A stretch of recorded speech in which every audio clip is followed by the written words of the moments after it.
I now give the floor to the representative of the Russian Federation. Thank you, Mr. President. We echo others in congratulating you in connection with your forthcoming presidency of the Security Council in the month of December. And we also extend our congratulations to the distinguished representative of China upon the successful completion of the presidency of the Council in the month of November. We thank Mr. Han also for the first report to the Security Council about the work of the investigative team to promote accountability for crimes committed by Daesh. ISIL. Security Council Resolution 2379 stresses the global nature of threats posed by ISIL. In this connection, it is important for Council members to act from a united front to counteract this scourge. In this struggle, there can be no double standards, including with respect to delivery of justice. We are firmly of the view that the crimes perpetrated by terrorists from ISIL must not be left unpunished, regardless of where they were perpetrated. At the same time, the main role in holding them to account falls to the governments of those states that have been affected by the crimes committed. Security Council Resolution 2379, on the basis of which the investigative team was established, stresses in this connection that its provisions, its operations, I refer to the group, its operations need to be implemented on the basis of full respect for Iraqi sovereignty and its jurisdiction regarding crimes perpetrated on its soil. We hope that these premises will become the unassailable bedrock for the operations of UNITAD. It is important for us to note that the team that was set up at the request of the affected state is a unique, bold, innovative step for the Security Council. Much here is new. Firstly, this is neither a judicial nor prosecutorial body. It is merely a body to document evidence. Furthermore, the evidence that is compiled is to be stored in Iraq and to be leveraged by the Iraqi judicial system and other national judicial bodies pursuant to Baghdad's consent.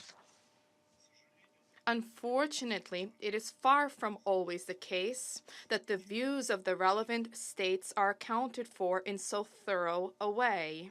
Consider, for example, a structure that is similar in terms of what has been assigned to it regarding Syria. This emerged as a result of an illegitimate resolution of the General Assembly. It did not even occur to its architects to engage in dialogue with Damascus. There was utter disregard for the prerogatives of the Security Council.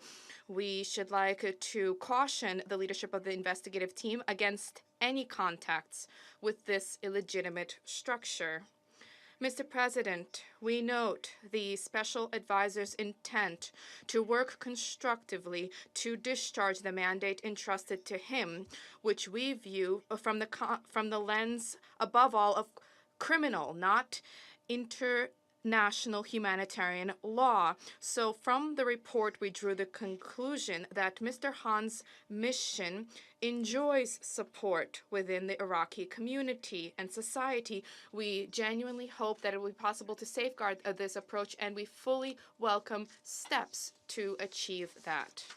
We expect that the operations of the team conducted in an impartial way, transparently, fully in line with international law, including the UN Charter, will meaningfully contribute to efforts to hold ISIL terrorists to account for the crimes perpetrated on Iraqi soil.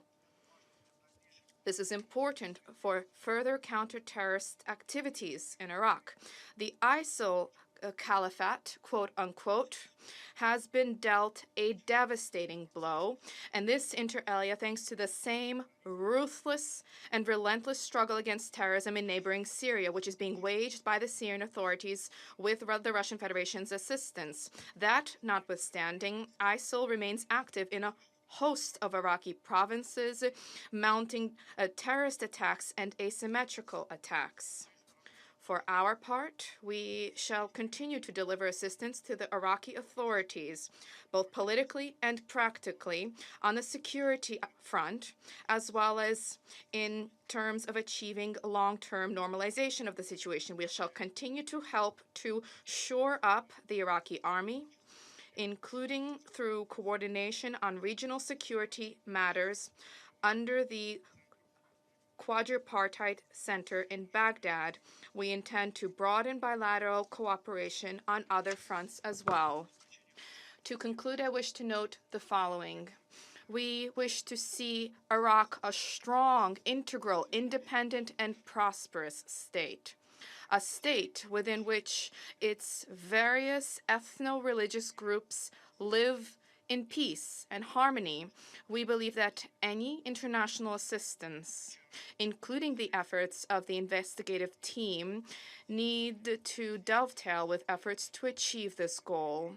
The most direct way to achieve this lies in robust national reconciliation processes. Thank you, Mr. President. I thank the representative of the Russian